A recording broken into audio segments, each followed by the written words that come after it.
Les graines sont à la base de notre alimentation. Depuis le début de l'agriculture, les paysans récoltent et sélectionnent les semences. Une graine est plantée, grandit et engendre une plante qui produira à son tour des graines qui pourront être replantées. Grâce à la sélection et au libre-échange, les paysans développent des variétés adaptées au sol et au climat local. Mais à présent, pour être commercialisées ou échangées, les semences doivent faire partie du catalogue officiel des espèces et variétés végétales. Les variétés commercialisées appartiennent majoritairement à 3 multinationales. Elles détiennent actuellement plus de 50% des semences mondiales. Cela crée une concentration du marché qui permet à ces entreprises de déterminer les prix, mais aussi l'offre des variétés. La plupart des variétés modernes commercialisées sont des hybrides. Un hybride est issu du croisement de 2 lignées différentes d'une même espèce. La première génération, dite F1, aura des plantes uniformes et généralement une meilleure croissance.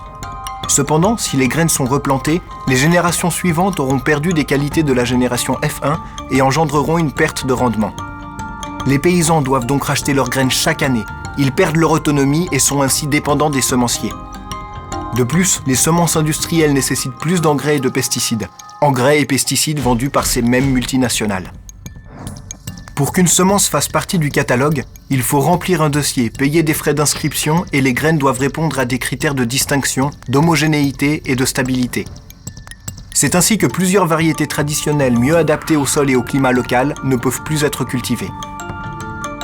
75% des variétés comestibles ont ainsi disparu en 100 ans, entraînant une immense perte de la diversité. Parmi les 50 000 espèces de plantes comestibles sauvages, seules 7 000 sont cultivées et 30 espèces représentent 95% de notre alimentation. Les grandes industries ne cultivent que 150 espèces différentes, alors que les petites exploitations agricoles en utilisent plus de 7 000 et préservent ainsi la diversité. Les semences industrielles ne s'adaptent ni à leur environnement, ni aux parasites ou aux maladies, alors que les plantes cultivées et diversifiées ont une meilleure chance de s'y accoutumer. La biodiversité est essentielle pour nourrir la planète.